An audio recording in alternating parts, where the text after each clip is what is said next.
Visakha steel plant ను ప్రైవేటీకరించే లేదు అంటూనే నమ్మించి నట్టేట ముంచే చర్యలకు సీఎం చంద్రబాబు ప్రభుత్వం పూనుకుంటోంది. ఇటీవల ప్లాంట్లోని కీలకమైన ఆపరేషన్స్ విభాగం ప్రైవేటీకరణకు టెండర్లు పిలిచిన యాజమాన్యం ఇప్పుడు మూడవ దఫా స్వచ్ఛంద ఉద్యోగ విరమణ అమలుకు శ్రీకారం చుట్టింది. 1000 మందిని ఇళ్లకు పంపేందుకు సిద్ధమవుతున్నట్లుగా తెలుస్తోంది. 2 విడతల్లో 1590 మంది ఉద్యోగులను సాగనంపారు. 5500 మంది కాంట్రాక్ట్ కార్మికులను కూడా తొలగించారు. మూడో విడత వీఆర్ఎస్ కోసం జనవరి 1 నుంచి 20 వరకు ఆన్లైన్లో దరఖాస్తు చేసుకోవాలని ప్లాంట్ యాజమాన్యం నోటిఫికేషన్ ఇచ్చింది.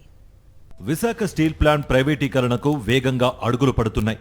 ఇప్పటికే 2 విడతల్లో కార్మికుల వీఆర్ఎస్ ప్రక్రియను చేపట్టిన ప్రభుత్వం ఇప్పుడు మరో దఫా వీఆర్ఎస్ ప్రక్రియకు తెరతీసింది. వయసు 45 ఏళ్లు పైబడి 15 ఏళ్ల సర్వీస్ పూర్తి చేసుకున్న వారు అర్హులని తెలిపింది.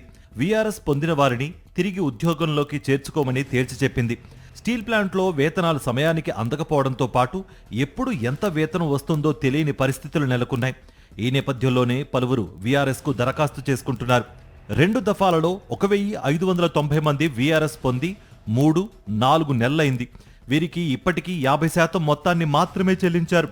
అది కూడా 2 విడతల్లో ఇచ్చారని కార్మికులు వాపోతున్నారు. ఒకవైపు వేతనాలు ఇవ్వకుండా మరోవైపు వీఆర్ఎస్ తీసుకున్న వారికి ఒకేసారి సెటిల్మెంట్ చేయకుండా ఉద్యోగుల జీతాలతో చెలగాటం ఆడుతున్నారు. బకాయిల కోసం కార్యాలయాల చుట్టూ కాళ్లెరిగేలా తిరుగుతున్నారు. దీనిపై ప్రభుత్వం స్పందించడం లేదు. పైగా ఇంట్లో పడుకుంటే జీతాలివ్వాలా అంటూ ఇటీవల సీఎం చంద్రబాబు వ్యాఖ్యానించారు. తద్వారా స్టీల్ ప్లాంట్ ఉద్యోగులు, కార్మికుల పట్ల ఆయనలో ఎంత వ్యతిరేకత ఉందో స్పష్టమవుతోంది. స్టీల్ ప్లాంట్ను ప్రైవేటీకరించాం అని ఎన్నికల ముందు నుంచి చంద్రబాబు చెబుతూ వచ్చారు. అధికారంలోకి వచ్చాక ప్రైవేటీకరణ దిశగా అడుగులు వేయసాగారు. తొలుత ఉద్యోగులకు నెలల పాటు జీతాలు ఇవ్వకుండా వేధించారు. 25%, 50% ఇచ్చారు. తర్వాత తొలి విడత వీఆర్ఎస్ ప్రవేశపెట్టారు. 5500 మంది కాంట్రాక్ట్ కార్మికులను తొలగించారు. ఉద్యోగులు, కార్మికుల నుంచి భారీగా వ్యతిరేకత వచ్చినా చంద్రబాబు ప్రభుత్వం కనీసం పట్టించుకోకుండా 2వ విడత వీఆర్ఎస్ తెచ్చింది.